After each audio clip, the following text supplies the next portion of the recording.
Hello, everybody, and welcome to another episode of Life After Kids with Doctors Brooke and Lynne. I'm Dr. Brooke. And I'm Dr. Lynne. And we're so glad you're here today. Hey, welcome, everyone. We're talking about something that can be controversial, but it's so important and so relevant to us right now because so many of us are going through menopause. Yeah. And it's hormone replacement therapy. We're talking about the ups and the downs of HRT. Yeah. And I think this is a really good conversation to have. And there's a lot of different directions we could take this because I think for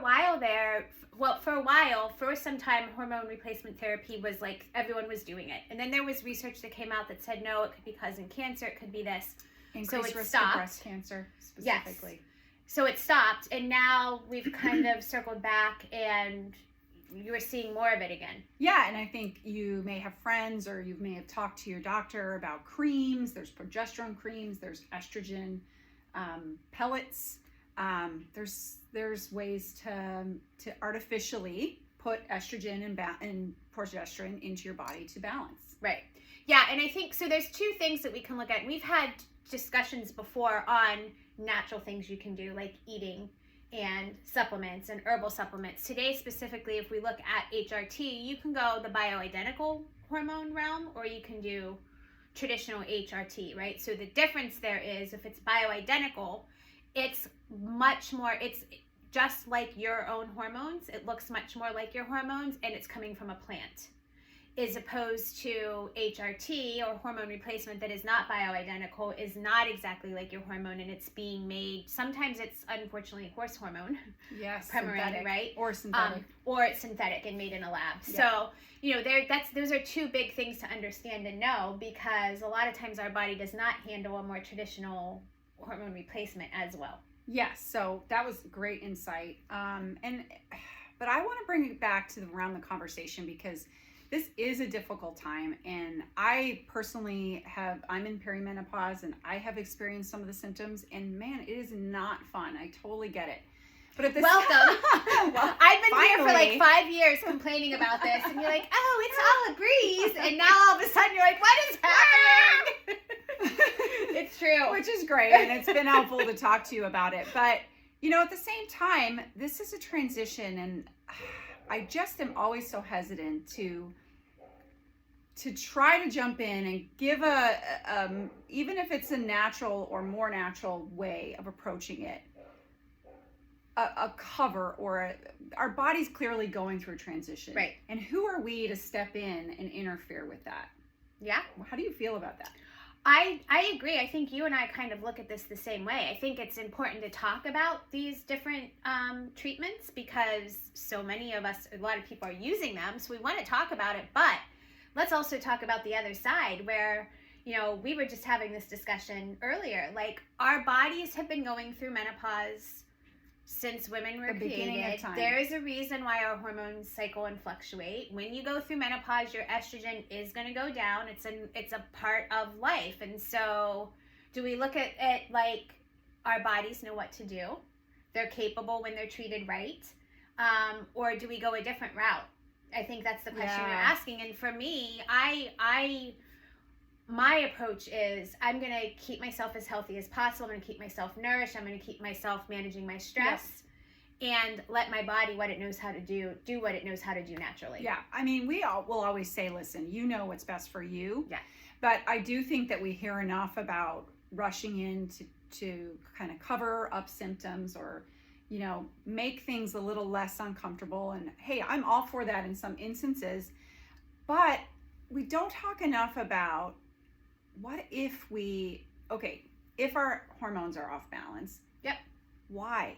What is that? And because our bodies are so intelligent, is there something that potentially we could zoom out and provide our bodies with a little bit more support in foods or, looking at our lifestyle, looking at our stress? Yeah. To allow our body time to get through this on its own. Because in the end, I think we would all agree, scientists, doctors, researchers, that is always the best route. It may not always be possible for every person, but typically it's best to let the body run its course, right? No, I agree. And I think it also comes down to a little bit, and we talk about this a lot. This is our approach to our life and to our health. Are you treating a cause or are you treating a symptom? You know, and so if the hormones are low, obviously you could look at it, well, that's a cause for my symptoms. My hormones are low. But then take a step back, and before you're quick to rush into, well, let me take something to bring up my hormones.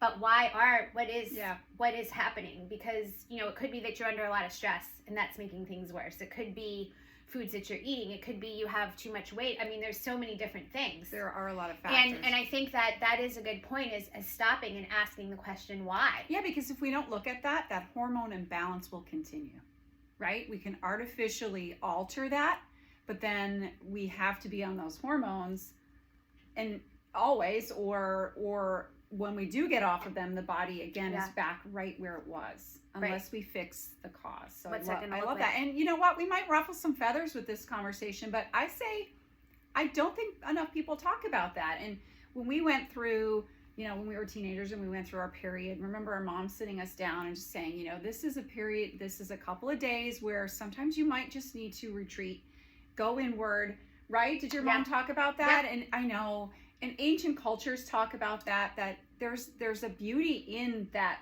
transition and that struggle, I guess. Yeah. And menopause is a little bit similar. It's coming out of that, but there's something to be learned through that. And if we just take it all away and change that and alter it, we might miss those lessons. Yeah, I don't disagree with you. And we've talked before that, you know, some of our biggest life lessons come from struggles. And some of this is like, we're transforming a little bit. We're getting on the other side of a stage of life, and we're going through changes, and it's okay to accept it and weather it. And let you be comfortable letting your body do what it does. Now, it may be easy for me to say because, well, I'll take that back because I was going to say maybe easy for me to say, like, oh, like maybe, as you said, like, listen, maybe we are too used to being very comfortable, and we just don't want any pain or any like heartache. It's easy to say that until you're in it. Until you're in it. So that's why I'm like, for some of you, like, I know women who were like literally couldn't leave the house because they're bleeding so bad. Although I will say, like, full disclosure, that I have been there. And you walked through that with me, like the anxiety, the drops, like the bleeding. It was really rough, but I always had my mom. I talked to my mom a lot, so I would encourage you, if you don't have a mother to talk to, somebody that's older, that's gone through it. There's a lot of wisdom and women that have already been there. But, you know, she would say to me, I've been there. I know how you're feeling, but you just have to know that everything that's happening in your body is normal. It comes with this phase. Your body's transitioning. It knows what to do. Yeah. And if you can ride the wave, when you get on the other side of it, you're going to feel amazing. That's a great point, because there were some changes that your body needed that you found out when you walked through that, and you came through on the other side so much stronger. But again, if you hadn't made those changes, you might have carried on, or you could have medicated, you could have used bioidentical, but you would still have that imbalance. Yeah, there. And let's touch on that real quick, not to make this about me, but you guys, one of the reasons I was suffering like I was, and it was menopausal symptoms. My hormones were tanked, and I just mentioned some of the things, the anxiety, heart palpitations I was having, like all of these things. It was my gut health was destroyed. Yep.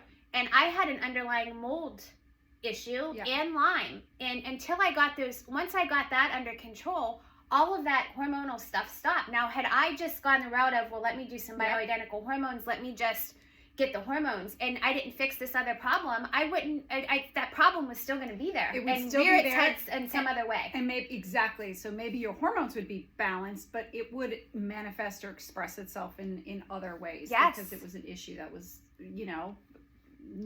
it was pulling away from everything for you. And that's, I think, the big part of this conversation is always ask the question why before you're quick to jump at the easier fix. Yep. And I want to just encourage you as well, if you're thinking about bioidentical, circling back to the start of the conversation, bioidentical does come from plants. But you guys, it's easy for us to think in our head, well, it's bioidentical, it's from a plant, it's wild yam, it's this, it's that, it's got to be safe. Here's the thing, it is still a hormone, and it's still doing something chemically in your body.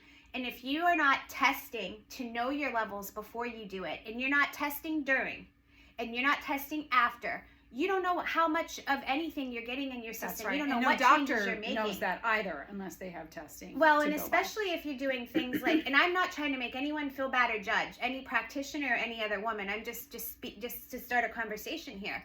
If you're doing things like creams in particular, there is no way of knowing how much your body's getting. Unless None. you test. Yeah. And I have friends that started on creams thinking that it would be fine, like a testosterone or an estrogen or whatever it was, and ended up putting like 15 pounds Gaining on, weight. not being able to Yep, sleep, I've being heard that. like so many things. So I would just encourage you, if you're going to go that route, please test. If you don't test, you guess. Right. We've said that before. And work with a practitioner that's going to test and monitor you. And just be careful, because even though it sounds safer and more natural, it's still doing something chemically in your body. It's still a hormone. Yes. Yeah. So, Yeah, that's a great conversation. any parting thoughts? I think too, just remembering, gosh, the basics, right? What do we always say? The simple things are the most powerful. Yes, Guys, yeah. if you're not moving your body, you know, we've talked about this before, but fat So cells, true. and we all have fat cells, but if you have an imbalance in that, your body's going to be making more estrogen, therefore your progesterone is going, and your testosterone are going to be out of balance with your estrogen. Just, if you had take one step in menopause and you're not already exercising, just start there. And it could be so simple, walking, whatever, but make this your year that you conquer that and you become somebody who, you know, moves their body, because there's countless benefits from that, and primarily, you know, the menopausal stuff for you. Yeah, that's a great place to start. It's going to help so many different areas. Guys, thank you so much for having this conversation with us. Make sure, as always, you're following us on Instagram, Facebook, TikTok. Check out our website, www.lifeafterkids.com. Anything else you'd like to add, my dear? Have the best week. I'm good. Have a good one, guys. The tea's good. Have a good one. Thanks for joining us. Thanks, guys.